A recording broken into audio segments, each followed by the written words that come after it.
So this is a quick way that you can just get a really quick lighting setup, so you can just check on your models, see your sculpt, or just to do some render test. It's gonna be something really simple. You can go online and search for lighting setups. You can get a lot of cool ideas, but this is what we're kind of going for: is a key light, a fill light, and a backlight. For the fill light, we're gonna use Final Gather and IBL, and you can always come and download these. Check out this site, HDR Labs. A lot of free HDRs. I'm going to be showing you how to do an IBL. So if you ever want to download these, you can. But I'm actually not going to be using these. I'm just going to show you how you can use a ramp. So let's begin. Let's just go ahead and make sure that our scale is okay. I already have her scaled, so you should do that. And then let's just create an area light. It's going to be pretty small, I mean, depending on your scale. But just get it in there and place it how you like.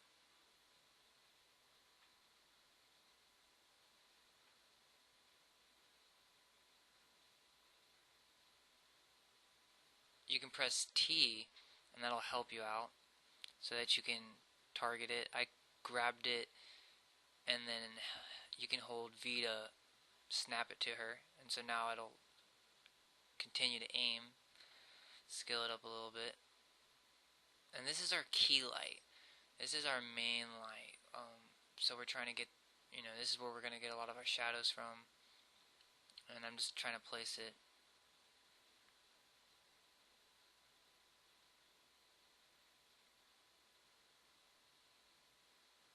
Now I clicked the blue circle with the white square. It's right under renderer and panels.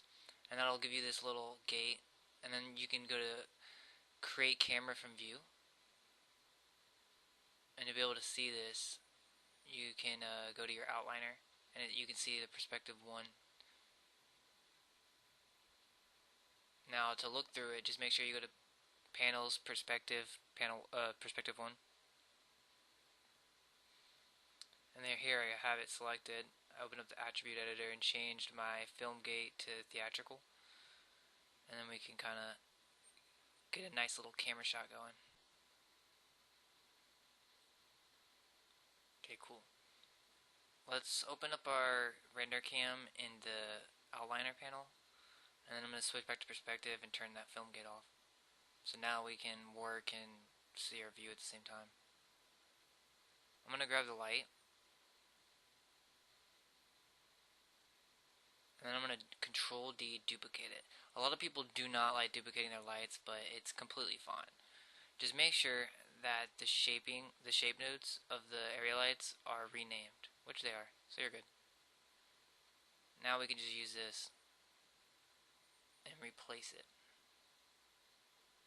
This is going to be our rim light. Like I said, we're going to do the fill light with an IBL.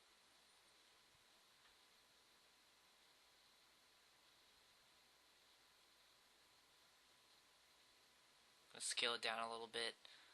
I don't want that one to be such an overall light.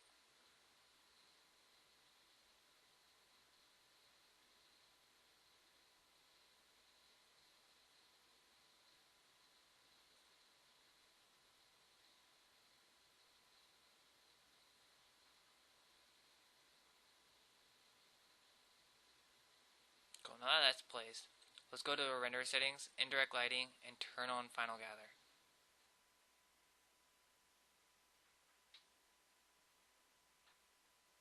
Okay, let's go back to the render settings, and then let's scroll up and click the image based lighting, and it should create an IBL for you automatically.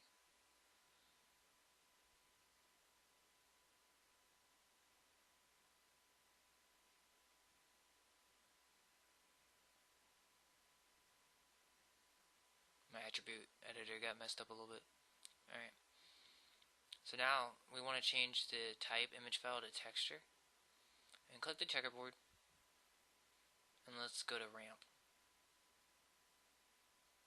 So now this is going to be our indirect lighting, so you want to think about, this is going to be the light, the colors that are bouncing around. And so I want to just pick like a bluish tint, kind of a hue that I like, and I don't know, just kind of think of a gradient map and just try to pick some colors that will give you a nice lighting. So I picked a blue and then a darker green.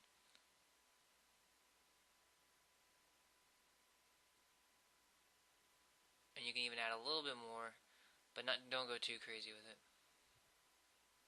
Added a little bit of a slightly bluer green.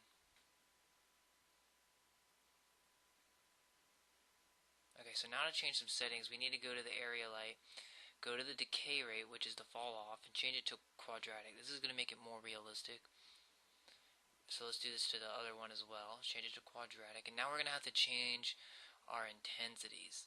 And while we're at it, we should go ahead and you can uncheck shapes, and it'll probably look like you have it. There you go. And so now let's rename them. This is going to be our key light,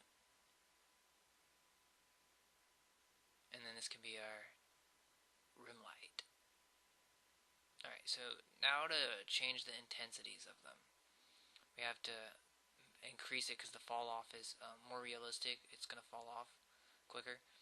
So I already kind of know the values. Let's make the rim light a little bit brighter, so we'll make it 120,000.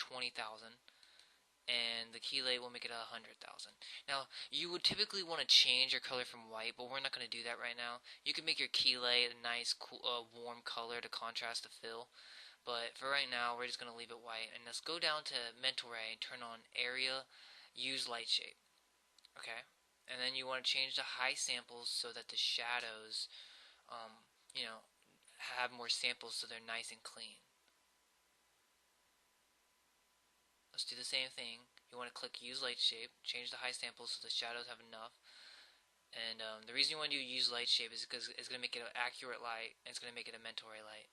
And we're going to be using mental ray, so you want to check that. Alright guys, that's how to do a quick setup in Maya for lighting.